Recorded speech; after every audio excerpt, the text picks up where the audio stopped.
a gente tem algumas alternativas, e a gente tem aqui justamente listado ali algumas alternativas. Como eu comentei, são várias alternativas, a gente trouxe aqui algumas delas que eu vou comentar, é, mas são várias, e aí vocês podem ver lá no Privacy Sandbox as outras alternativas, né? Então, vamos dar uma olhada, né, o que a gente pode fazer aqui como anunciante, né, inclusive, como anunciante ou, enfim, como outros atores. Vou explicar aqui quais são essas soluções, tá? Então, primeira solução, na verdade, não é exatamente uma solução, mas é melhorar o tracking que você já faz hoje. Então, como você poderia fazer isso? Com o server-side tracking. Então, o server-side tracking é uma das alternativas, e o server-side tracking é justamente você fazer envio de eventos de mídia, não através do browser do usuário, mas sim do seu servidor. Então, hoje, por exemplo, quando você tem o Pixel ele está lá rodando no browser do usuário. Então, o evento ele sai do browser do usuário e vai para o Facebook.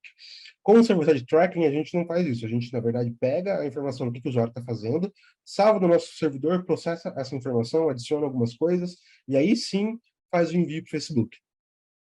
E aí, isso te dá muito mais robustez de dados, isso te dá uma melhor visão da jornada do seu cliente, então isso torna o seu tracking mais efetivo.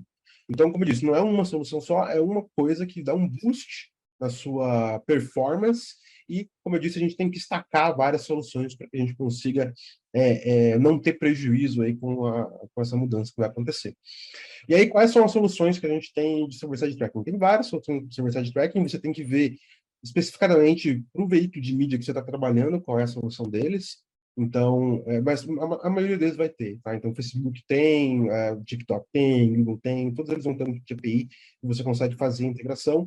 Tem alguns que são um pouco mais fáceis, então, por exemplo, para TikTok, Facebook, Google Analytics, você consegue fazer isso via GTM Server-Side, que é uma implementação bem fácil de fazer, com alguns cliques ali você já tem basicamente um servidor rodando que vai rodar, um container do GTM que vira um servidor, né, que fica rodando no seu servidor.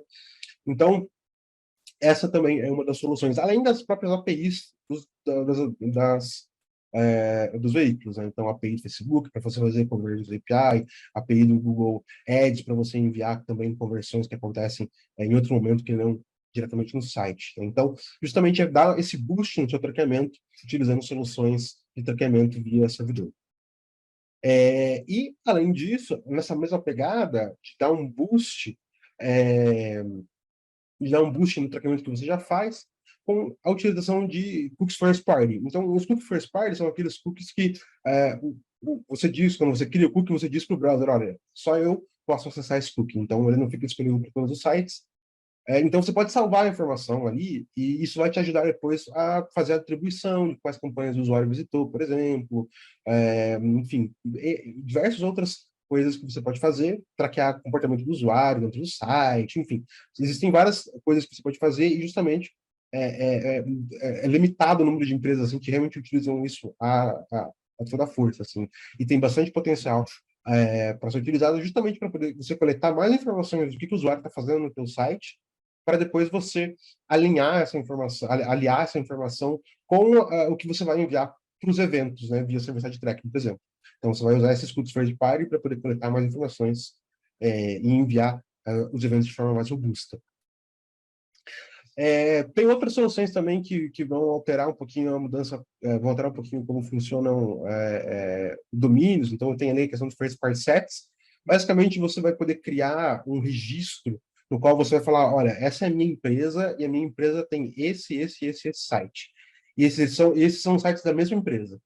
Então, isso te ajuda de uma forma muito efetiva você saber qual site pertence a qual companhia.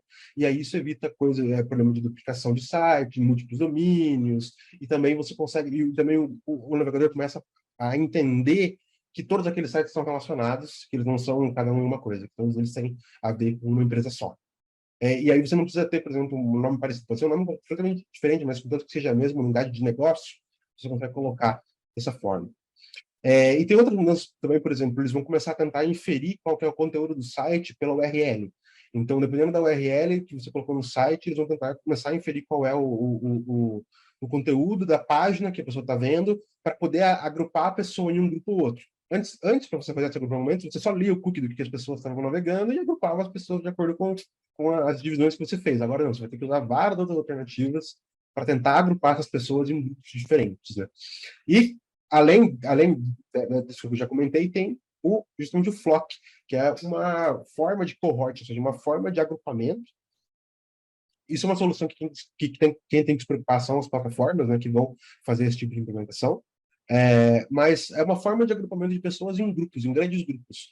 E aí você anonimiza as pessoas porque elas estão em um grupo grande, um número gigante de pessoas. Então você não sabe exatamente o que o Vitor navegou nos últimos, sei lá, 3 dias e qual foi o padrão de compra dele. Mas você sabe que ele está em um grupo sei lá, de 10 mil pessoas que navegaram que navegaram em sites de compra de peça de computador, por exemplo. Então, você começa a ser agrupado por de grupos grandes de pessoas que tomaram ações similares. Mas isso não é Tracked via Cookie, Tracked via uma outra tecnologia que vai ser implementada no Chrome, vai ser implementada no Chromium, e que aí sim vai estar disponível para que as plataformas de mídia possam implementar. E o FLED é a proposta de mudança do leilão. Então, o leilão, como os leilões são feitos hoje, justamente você pega essas informações do usuário do browser, dos cookies, para poder fazer esse agrupamento, e aí você consegue rodar um leilão nas próprias plataformas. Agora, o FLED, o que acontece? Você não vai mais rodar o leilão na plataforma que faz o leilão. O leilão vai acontecer no browser do usuário. Então, o Chrome vai ser adaptado, ou seja, essa proposta de FLED é uma proposta de tecnologia que vai ser incorporada no Chrome, para que cada leilão aconteça no browser e que as pessoas elas sejam adicionadas a grupos de interesse, como o do Flock, por exemplo, e outros grupos. Então, o que acontece é que você não vai ter mais a informação do usuário saindo do browser do usuário. Então, a quais grupos você pertence? Você pertence a grupos de pessoas que estavam navegando, sei lá, computador, como eu comentei antes, ou você pertence a esse grupo de pessoas que tiveram esse tipo de comportamento. Essas informações, elas estão no seu browser, elas não estão mais salvas nas plataformas de mídia. Então, se você pegar e deletar essas informações, limpar lá o cache do seu navegador, isso já vai ser limpo. Você não fica à mercê da plataforma de mídia de deletar seus dados, caso você queira que esses dados sejam deletados. Você mesmo vai lá e deleta, porque o leilão acontece no seu browser e as informações de a quais grupos você pertence também acontecem dentro do seu browser. E, novamente, essa é uma tecnologia aí que tem que se preocupar, são as plataformas que promovem espaço de anúncio e as plataformas de anúncio em si. O anunciante ele só tem que ficar prestando atenção para ver se a plataforma que ele está querendo anunciar já está aderindo ao novo sistema. E, por fim, o Reporting API, que vai ser uma API do próprio Chrome, e ela vai funcionar de forma muito parecida como as APIs das plataformas funcionam para conversão. Então, vou enviar aqui uma informaçãozinha, vou enviar um evento, vou enviar a informação do usuário, informação do que foi que ele fez, e vou enviar isso para a plataforma de mídia. Cada plataforma de mídia tem a sua própria API, e a Attribution Reporting API é uma API genérica, entre aspas, que o Chrome vai ter justamente para que você consiga fazer isso de forma mais facilitada. Porque justamente, e aí a gente vai ver até nas perguntas que a gente tem depois, o que acontece com todas essas mudanças é que a gente começa a limitar o número de pessoas que conseguem ter boa performance. Né?